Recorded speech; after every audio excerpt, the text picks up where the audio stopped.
Inti Creates have nearly cornered the market on contemporary titles that feel like retro games. From their Blaster Master Zero series to the various Gunvolt entries, they are adept at making fun, brisk experiences that offer replayability and familiarity. Grim Guardian's Demon Purge is no exception to their signature brand of action. Its level-based Castlevania trappings see the two heroines, Shinobu and Maya, make their way from floor to floor as they climb a demonic castle. Its signature gimmick of being able to swap between the sisters on the fly, or play co-op, makes its 5 to 7 hours fairly enjoyable, but some of the gameplay tricks do wear a bit thin by the end. When dimensions collide and the girls' school is amalgamated with the demon realm, Shinobu and Maya charge headlong into the dark, towering castle that stands in its place.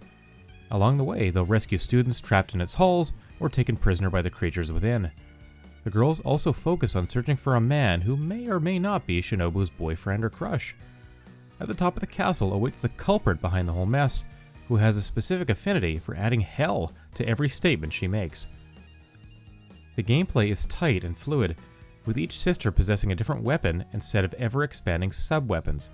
Shinobu has a machine gun that allows her to attack from range, but it lacks the power of Maya's slashing weapons. Every time a boss is defeated, you earn a new sub-weapon, and many of these allow for greater exploration of the castle, whether it's blowing up cracked floors with Shinobu's timed mine, or forming platforms with Maya's paper crane.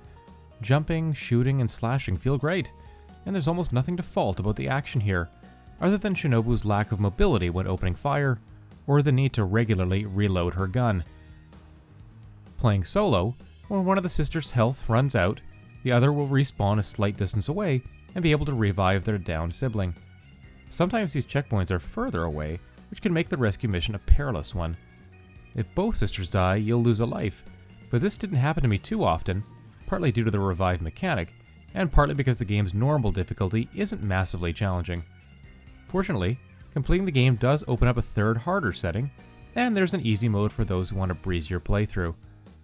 Finishing the game also unlocks a boss rush mode, and a couple dozen in-game achievements encourage return trips to the Demon Realm. In the same way that Ghosts and Goblins originally required players to return through its stages to unlock the final ending, Grim Guardians does something similar. After defeating what initially seems to be the final boss, an adult version of the boss appears and essentially forces you to backtrack through the castle to obtain 5 special items before you can reach the game's actual final level. It's a bit of a tired way of adding length, but some new abilities coupled with new paths to explore and more challenging boss patterns in their refights add variety to that backtracking. All in all, Grim Guardian's Demon Purge is another satisfying 2D action title from Inti Creates, further cementing their status as makers of genuinely solid retro throwbacks. Some of the enemy designs are clever callbacks to Mega Man and Castlevania, but ultimately the title managed to stand on its own merits. Even though they never seem to stop dictating all the action happening on screen, Shinobu and Maya are delightful to play as, and make enough banter and jokes between them to keep the narrative light.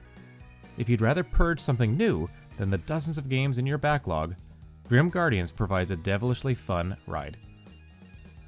This video was made possible by our generous supporters on Patreon. Check out patreon.com/NWR for all the details.